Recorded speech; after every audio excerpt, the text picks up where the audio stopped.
Saya pernah nyasar di Gunung Tanggamus di Lampung. You pernah naik Gunung Tanggamus?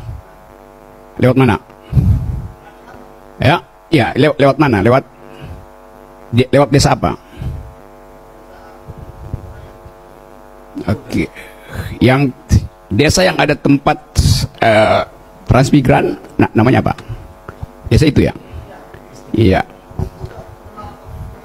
Oke, jadi suatu waktu, ini cerita saya masih mahasiswa kelas 1, tingkat 1, tingkat 2. Saya naik gunung itu, Gunung Tanggamus. Salah baca peta. Bertiga kita naik gunung itu. Dari Kota Agung.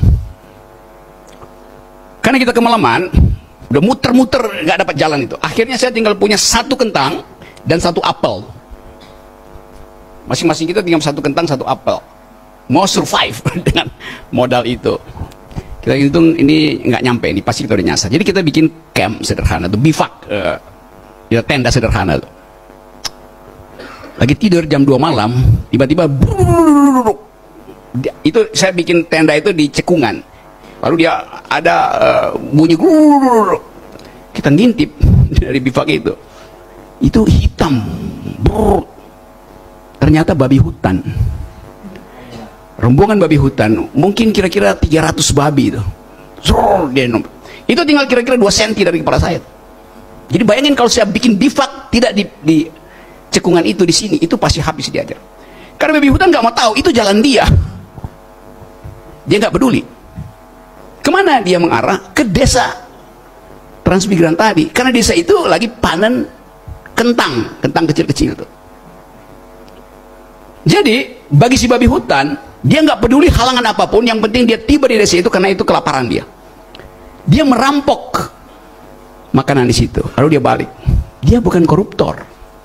Dia diperintah oleh nalurinya untuk cari makan.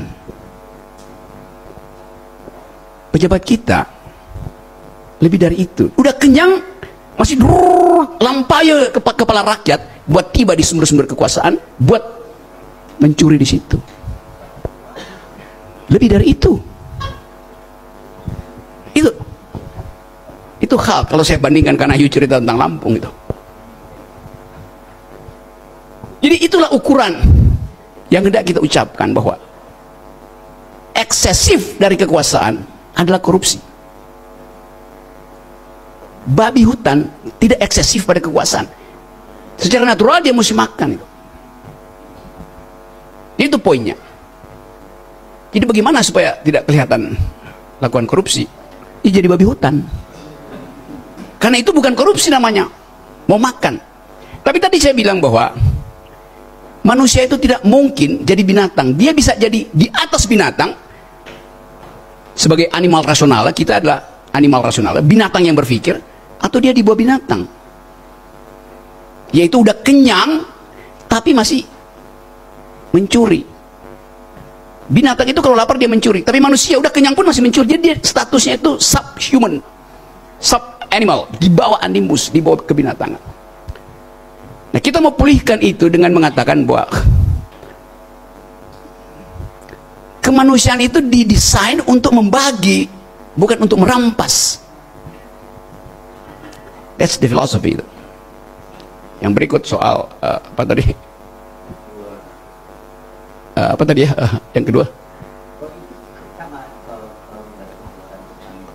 Oke.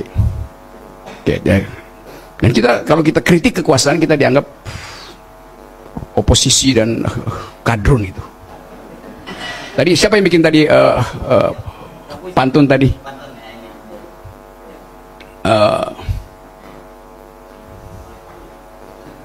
Apa namanya? Apa tadi pantun dia?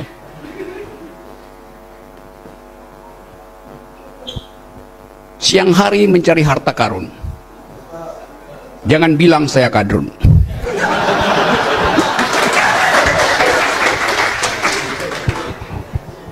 Jadi itu soalnya. Sekarang saya pada yang satu soal asal usul, cultural origins dari the thing called corruption itu, the origin of corruption itu. Kita dijajah 350 tahun di dalam psikologi koruptif. Sebetulnya penjajahan itu adalah pelajaran korupsi. Diajarkan kita buat korupsi, yaitu membebek, menjilat. Jadi feodalisme kita datang juga dari praktek kolonialisme. Kalau Anda belajar ilmu politik, ada istilah apanage itu. Apanage, apa namanya itu? Upeti.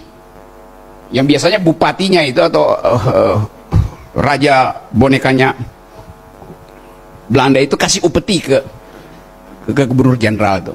Tapi bukan upeti dia beres dari rakyatnya tuh. Jadi culturally speaking, korupsi itu memang adalah mental kita dalam bentuk feodalisme. Menjilat pada atasan, maka dia mesti memeras rakyat itu. Itu juga harus masuk dalam pembicaraan kurikulum nanti itu, teman-teman. Tadi istilah Pak Heso tadi, the origin of corruption, the social origin atau cultural origin dari corruption. Jadi kita ulas sampai ke belakang tuh, soal-soal semacam itu. Pemerintahan Presiden Soekarno ya mungkin ada 2-3 menteri yang korupsi itu.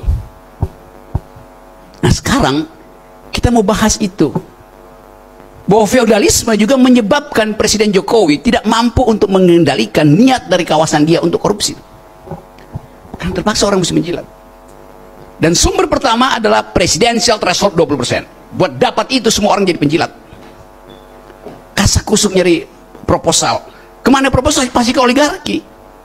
Nanti orang bilang, kan Pak Presiden nggak ikut-ikutan. Iya, tapi Pak Presiden mendapat keuntungan tacit, apa namanya itu, benefit, keuntungan diam-diam dari proses itu. Itu yang menyebabkan kita nggak mungkin berharap pada kekuasaan bisa sadar diri, karena nggak ada oposisi. Yang beroposisi ikat Masih Muhammadiyah yang beroposisi itu. Kan mestinya korupsi itu dikendalikan kalau ada oposisi. Jadi dari segi itu kita bongkar lagi dalam kurikulum berikut, dalam pengajaran sekolah ini, tentang kenapa korupsi itu paralel dengan tiadanya oposisi. Artinya tidak ada audit eksternal. Kan kalau kita belajar akuntansi, audit yang paling bermutu adalah audit eksternal, bukan audit internal. Nah sekarang Presiden Jokowi diaudit eksternal oleh siapa? Semua auditor publik itu dalam bentuk partai politik oposisi diserap dalam kekuasaan. Maka tidak ada auditor politik eksternal. Yang ada adalah mahasiswa melakukan fungsi audit eksternal. Dengan fasilitas apa? Bukan fasilitas keuangan, tapi fasilitas moral. Jadi itu bagian pertama jawaban saya, bahwa betul-betul kita lakukan semacam revolusi pikiran supaya kita tahu bahwa kita disesatkan oleh arogansi kekuasaan. Di dalamnya ada praktek korupsi, di situ ada tukar tambah politik, tapi intinya adalah Presiden membiarkan itu karena dia dapat tacit benefit, keuntungan diam-diam secara material maupun secara politik. Silakan lanjut.